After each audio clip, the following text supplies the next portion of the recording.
How can your life change so quickly? Mine did, and I'm still trying to find out the good part of it. July the 6th, 2006. My house burnt down and I lost the lot. Not just my material things either. I've lost a part of me, actually a lot of me. I've lost security, trust, belief in good things to come, and most of all, I've lost the hope of love. My life has just dealt me the fuckedest hand out of the deck. So 10 years ago, I had one of those life-changing moments where the universe really puts you in your place and tells you that you can either go that way or that way. My house burnt down and I lost a lot. So I was in a relationship with a guy who was heavily into drugs. More so than I was aware, particularly the drug ice, which I was unaware he was on. As I was sort of in this awful poisonous relationship, I started to realise that things were not quite as they seemed. Now, I wasn't any angel at that time as well. I was certainly had my demons as well, but I noticed that when I was going into bedrooms, the light globes had been taken out and I thought they had just blown. It wasn't until I went into his man cave and realised that he had been taking the light globes out and making pipes out of them to smoke this drug. And then his friends alerted me that he hadn't had a job for a few months, even though he would get up every morning at 5:30, dress in his work gear and leave. And I had been giving him the rent money to pay at our new place, and it wasn't until about 6 weeks in that they contacted me and said, "Where's the rent?" And I realised that I was in trouble. So I asked him to leave, and that wasn't very well received. For those people that have unfortunately been touched by ice drug users in your life, they can go from, well, they're no longer the people that you knew and loved. They can go from 0 to 100 when it comes to anger very quickly. So there was lots of threats to my safety and my security in my home, and I was sort of throwing myself into a deeper depression during this time. I was receiving threats from him about my safety, and woke up one morning to my car tyres being slashed, and then a few days later someone smashing the entire windscreen of my car as well. My friend and I approached him about this and asked him if he was responsible, to which he was quite aggro and upset that we had accused him.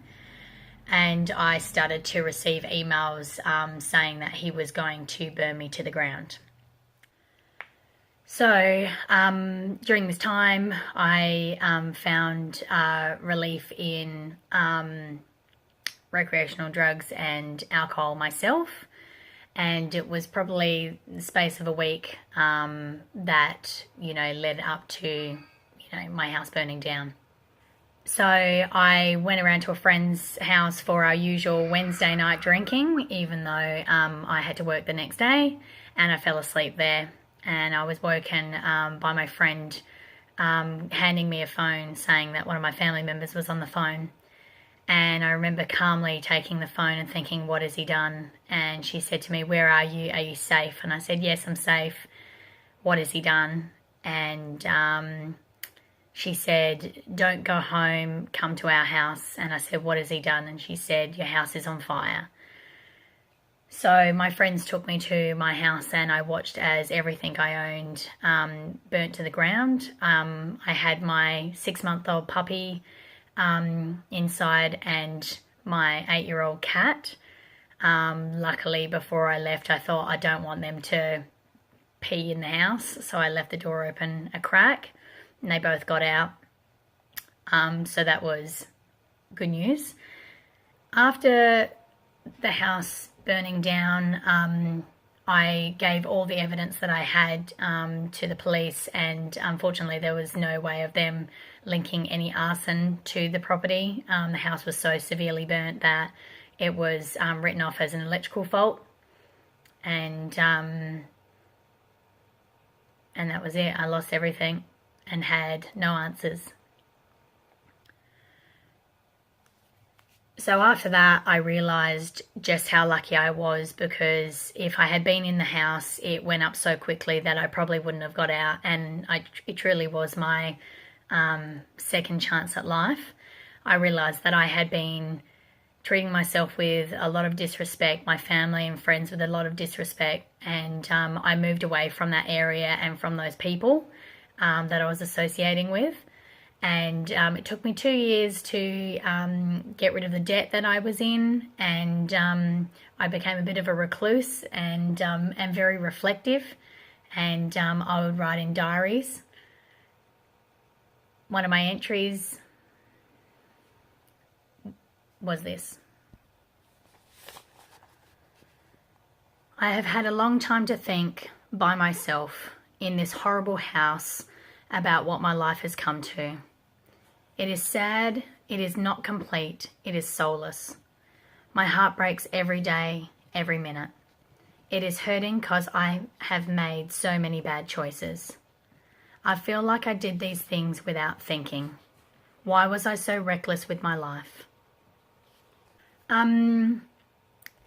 So I guess the reason why I've made this video is to, get across that sometimes we don't make the right choices throughout our life, but it's truly important to not wait until rock bottom to make changes, because the universe is going to, keep teaching you these lessons along the way, and you really need to start listening to the signs.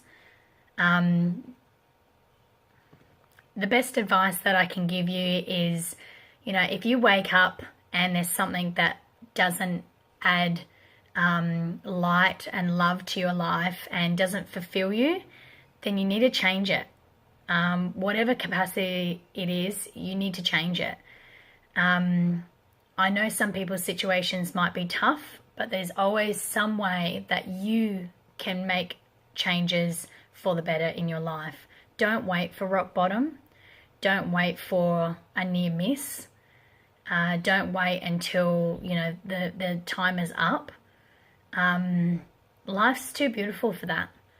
And I actually don't look back at my house burning down and losing everything and all that poison with anger or sadness. I actually look at it as, a turning point in my life, and I wouldn't change it for anything.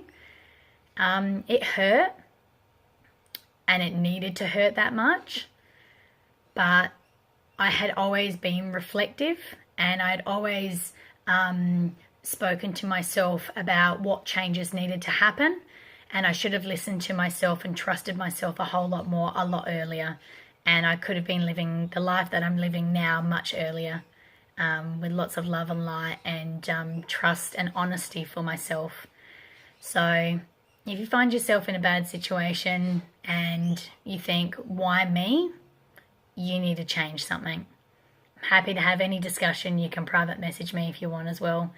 But just to finish off, one of the things that I wrote to myself later on in that journey was, you have come a very long way, Jen. You deserve happiness, strength, trust, hope, and love.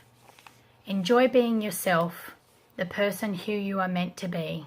You, just Jen. Makes me happy. Peace, love, vegan. You can do it.